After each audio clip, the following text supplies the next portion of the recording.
Hi guys, a very warm welcome back to Motorhoming Adventures. We are planning an epic trip. Oh, epic it is. Should we say what it is? Well, a bit later on this year, 2022, we're off to Croatia. Absolutely, yes, and we'll be going through a fair few European countries. So we're just going to present you with our itinerary and just to show you what we've planned and where we're going to be staying. And then later on in the year, of course, we'll be bringing out the full film. Absolutely. A number of films, I should think, actually, because we're away for 3 or 4 weeks. So, yeah, a lot of stops, trips and travel to show you, and we're looking forward to it. But here's a brief look at some of the itinerary and some of the planning.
So there we go, into Folkestone, just before we go through the tunnel, Belgium into Germany, and then, we're really looking forward to that, couple of nights in the Alps, in Austria, and then we're on to up and over the Alps into Lake Garda, which will be also fabulous. Then we are popping into Venice. Well, I've never been to Venice, so thoroughly looking forward to that. Camping Plitvice in the top end of Croatia, and then we're having a fantastic stop off, 12 nights just west of Split in Croatia. Absolutely buzzing about that and very much looking forward to that. And look at the price of that, 12 nights, 270 quid. Can't go wrong with that, can you, eh? And then we sadly start our run back up. We haven't booked a massive amount on the way back up, just a couple of sites. We wanted to see a bit of Salzburg, so we booked a couple of nights there. And of course, our final night in Europe, which is just very near to Calais and to the Eurotunnel in that one, but sort of around Ulm in Germany and around Saarlouis. Then we're just going to see what we find. As we were with in and around Landau in Germany. A couple of nice little wineries and stuff around there, which I saw on Pitch Up or Park for Night, one or the other. So we're hoping we might be able to get a slot in one of those. If not, we'll just have to find a bit of countryside or a lay-by or two. But anyway, so looking forward to it. And that's roughly the plan. Pretty planned this year. But of course, I guess at some stage we're probably just going to go through the tunnel, perhaps Black Horse Farm, and then none of this will be filled in, and we're going to do it completely off the cuff. But anyway, we're going with Carol and Stephen this year, who have hired a van from Campervan Getaways, and therefore we're doing a little bit more structure, so we know where we're going, what we're doing, most of the way through. But God, what fun. And as always, I shall be capturing what we spend, how we spend it, what we spend it on, diesel, AdBlue, campsites, you name it. You can see I've started to capture a few of the costs there, but lots more to come, and hopefully back end of 2022 when we're traveling, it'll give you a very good idea of what these sorts of things cost. Incidentally, I'm aiming for about somewhere in about 200 miles a day mark. Some of the trips are slightly longer, some shorter. When we were away in France, when we went down to the Med in June of 2022, we tried to do in and around 200 miles a day. We're in our A class, we're generally on non-motorway, we are 50 mile an hour limit. You know, with a 200 mile goal with a lunch stop, then that's a good leisurely potter along, 5 or 6 hours perhaps, enjoying the scenery. So that's roughly how I plan these stops that we're going to be doing on our route down to Croatia. Love to hear from you as well, guys, onto how you plan your trips, and do comment below to let us know how you go about planning your weird and wonderful trips all over the UK and Europe.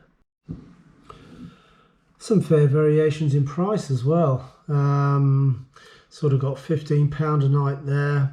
Down in Austria, about £30 a night there. Again in Venice, £33 a night. In the top end of Croatia, because it's right by the Plitvice National Park, which we've read an awful lot about and seen 1 or 2 film clips of. So didn't mind at all paying a little bit more there, 42.5 quid a night. But of course it made up for it in a sense, in that we're only paying £270 for 12 nights. When we were down in the Med in June this year, we were at Camp du Domaine, which was just west of Saint-Tropez, and that was sort of mid-40s per night. So this is a real bargain in comparison, and we're so looking forward to getting to this little campsite, Camping Belvedere, just west of Split. And of course, we shall bring you some films, some footage, all the ins and outs of all of these stops as we go on the channel. So what I'm also going to be trying, or giving a go to, if I just fire it up while we're chatting, I'm also going to give this a try. We've given it a test here and there. It's a sort of entry level, shall we say, motorhome MiFi. It's a TP Link M7350. And it's a sort of portable MiFi router, if you like. Read 1 or 2 things about it online. You can see there already I've got a Leica mobile SIM in it, but that was just while we were doing 1 or 2 trips in the UK in the last few weeks. What my plan is that we're going to drop we're going to pop through the tunnel, and then somewhere very early on in France or Belgium, we're going to find a local SIM with a hefty amount of data to drop into the MiFi, and we're going to see how that gets us around Europe, what sort of connection we get. It's, if you like, it's the step before thinking about, you know, do I need a MiFi dome, or more especially a router, a Wi-Fi 4G, 5G router on the roof of the motorhome, satellite system, whatever it may be, to get data coverage. So this, if you like, as I say, this is the entry level. This device only cost me just over 60 quid. So if hopefully, as I've read, 1 or 2 recommendations say that it was great for people around Europe, then that's what I'm going to try first off. So I'll let you know how that goes. Keep tuned for some reviews of how we get on with that, and if we find a European data SIM to go in it, and hopefully we'll be able to report back some data for you, and indeed you'll be able to see how we get on with that MiFi system. So there you go, another one to stay tuned for. And of course, while we're on that thorny subject of finance, then I've also, I was with Halifax and their associated apps and God knows what for many years. And when we got back from France, I found that they had charged charged me, and I knew they would, but it was just a bit annoying that they had charged me a fee every time I used my debit card. So that was it. Out went Halifax after God knows how many years we've been with them. In came Starling Bank. No charge for foreign currency transactions.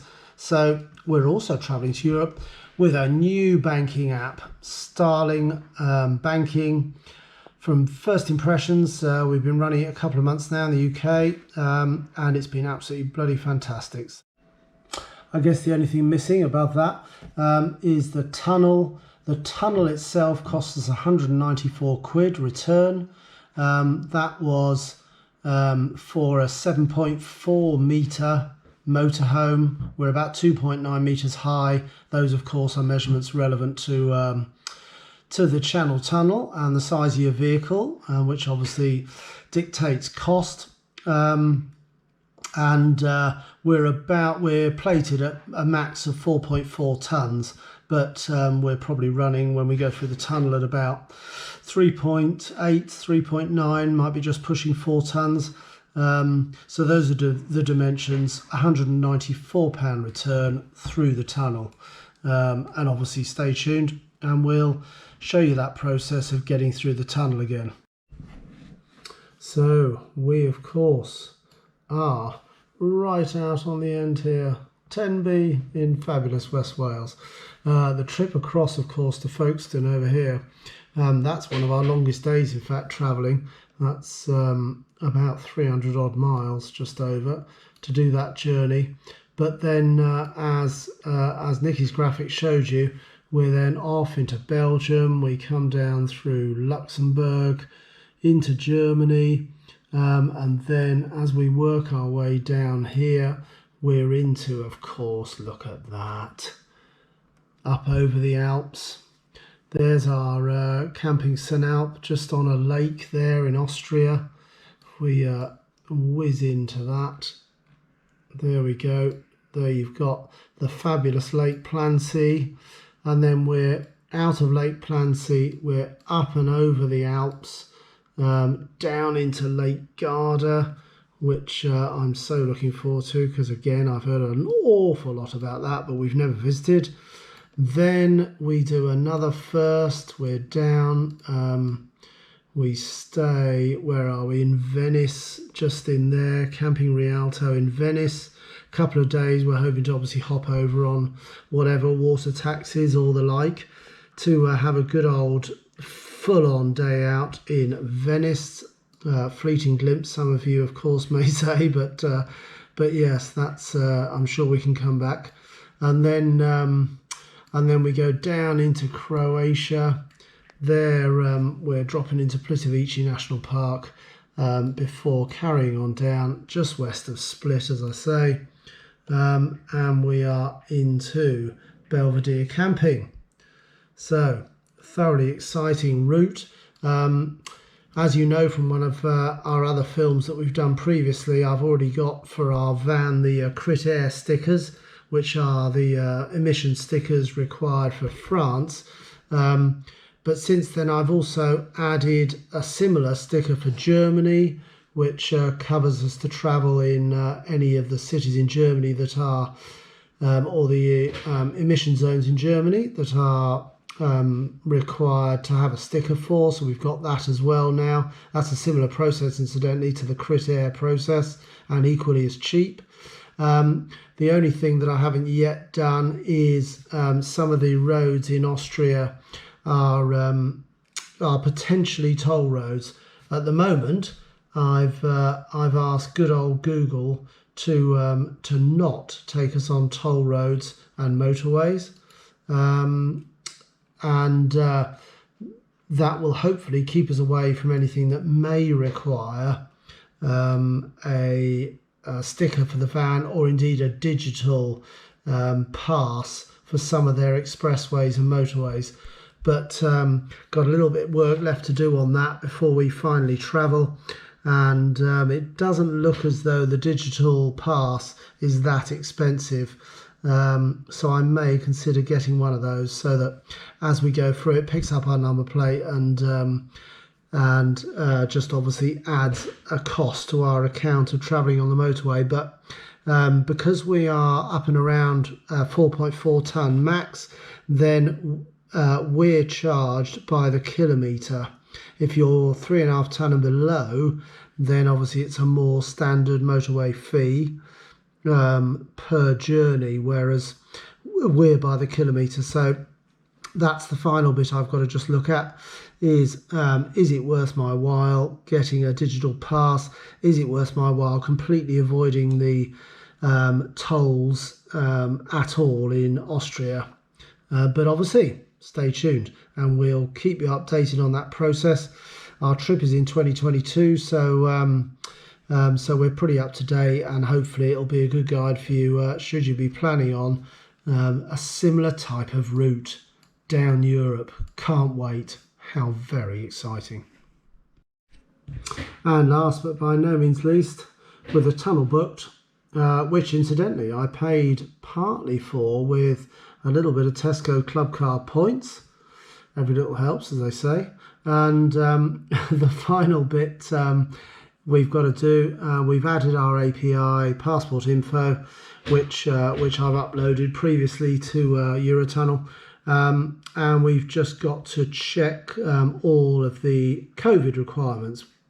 But of course, as we head towards the back end of 2022, there isn't much we've got to do. When we travelled in June, we had our COVID certificates printed of all our vaccination details, and I uploaded them to the Eurotunnel site.